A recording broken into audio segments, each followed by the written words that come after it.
Red One is a 2024 Christmas film starring Dwayne "The Rock" Johnson and Chris Evans about the rescue mission of mythological Santa Claus when he got kidnapped by a mysterious fox. And when I first saw the trailer of this film, I was really confused. Why is a Christmas film coming up in early November? I thought maybe the film made an odd choice about Santa, but not in Christmas time. But when I watched it in the theater, it felt even more jarring when the film is heavily a Christmas spirit and festive time. But I am in early November. The store decoration is not even taken off yet, and no one around me think about Christmas. Normally, it doesn't bother me that much if the time of the film does not match at all at the time I was watching. But there are special occasions that has a very heavy impact on the entertainment, like Halloween and Christmas. It will show very obviously when the film is mismatched with the time. The plot is very simple, easy to understand, and that is exactly what you expect from a family film starring The Rock. Not every film could be up a Toy Story, and even though this film is touching some of the serious side of the work problem, it is very surface level that could not reach more to the audience. The film following the kidnapping of Santa and his chief of security, The Rock,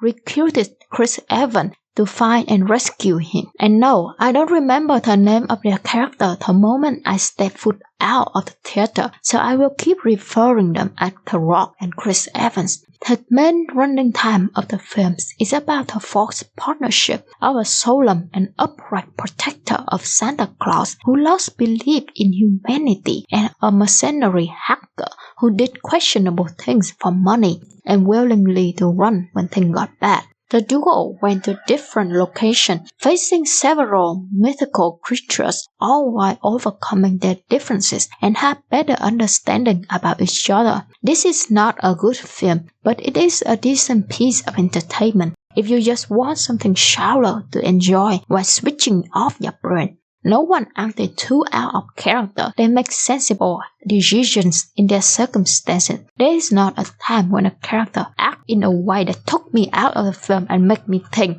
this is completely absurd and just happened for the sake of the plot. But I could see why people dislike it. The film happened in three main places: the normal world, the North Pole that was infused with advanced technology and magic at the beginning, the dark and olden mysterious castle of Krampus, Santa's brother.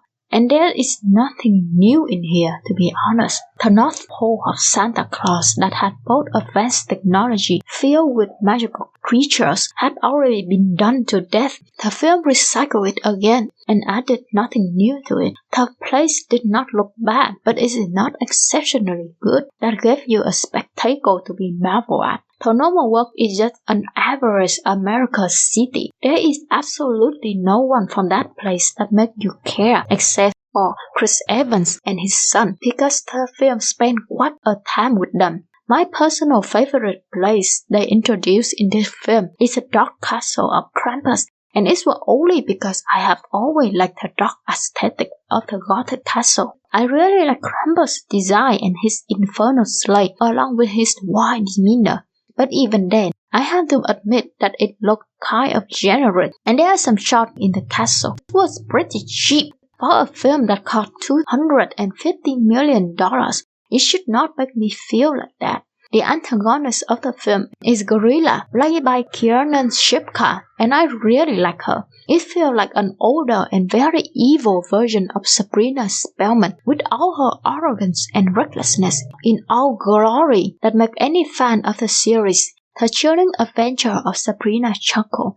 If this role was not played by Kiernan Shipka and carried by her charisma, the character who is just such a generic antagonist with no emotional weight, striking intelligence, or fighting prowess, would fall so flat that I would not even remember her name. And this is another problem of the film. When I said I cannot remember two main characters, there is absolutely nothing about them that struck me as special or unique.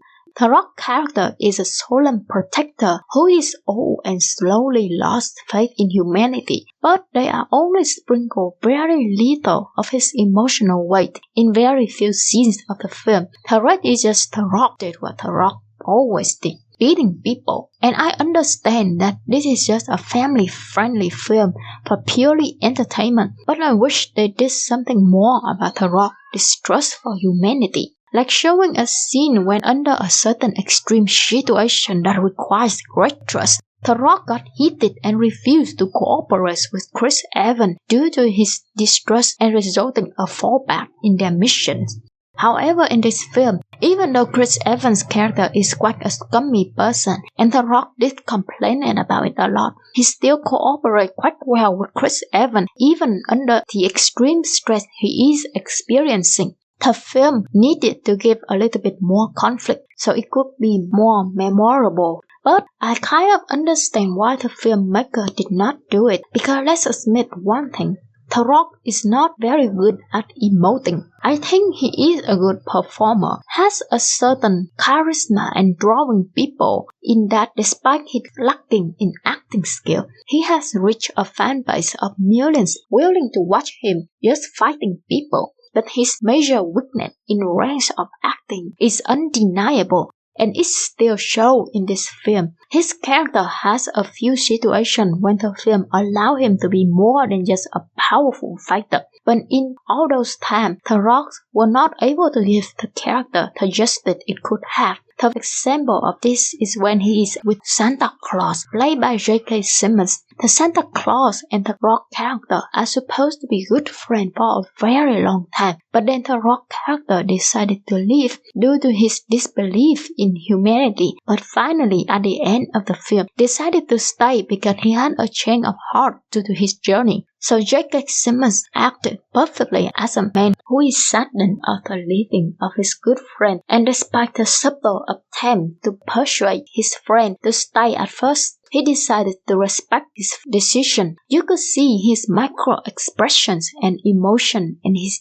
eyes, the sadness when he received his friend's resignation, a glimmer of hope when he tried to convince his friend to stay, and his little disappointed sigh when he accepted his friend's wish and decided to make the best of their little time left. You could feel all the emotion flowing smoothly through each of his little actions when he is with The Rock, how his demeanor is more relaxed and expressive when he is with his friend. You could feel that the bond he has with The Rock character and why it affects him so much. And then at the end, when he with his friend and thought they are going to part away, the little surprise in his face when he knew his best friend is going to stay, and a very soft and gentle glint of tear glowing in the sun when he got his friend back is just beautiful.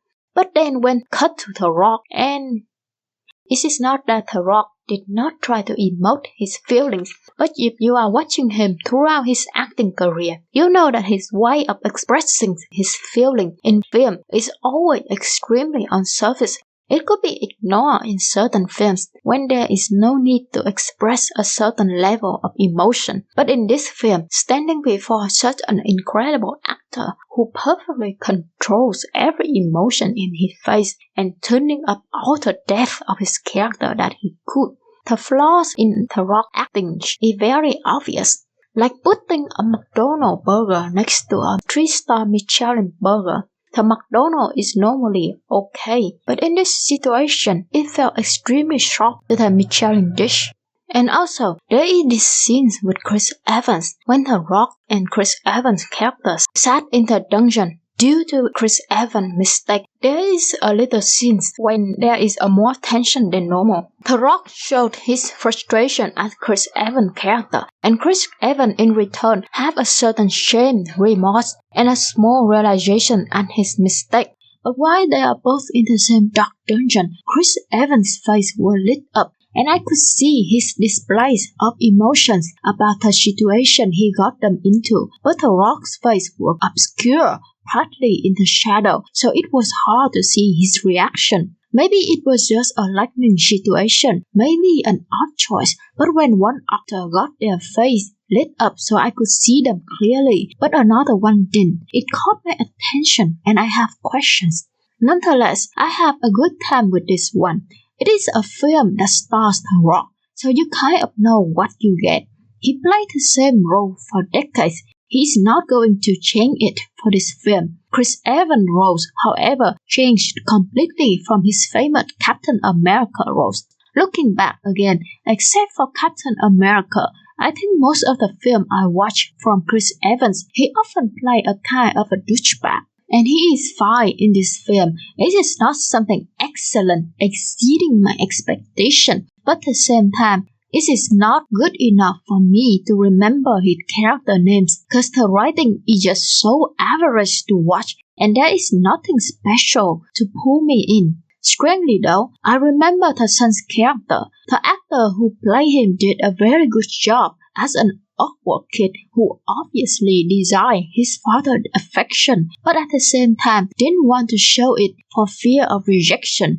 It made me remember of my awkward time as a teenager, and I like his presentation in this. Lucy Liu, one of my favorite actresses, is also in here, and even though her role is just a very generic boss woman to give the duo their resources to get things done, she is always pleasant to watch. She is like Kiernan Shipka, even when given a very generic roles and barely have any screen time. There is always a charisma pull so you could remember them. The set piece and the action of this film is quite decent.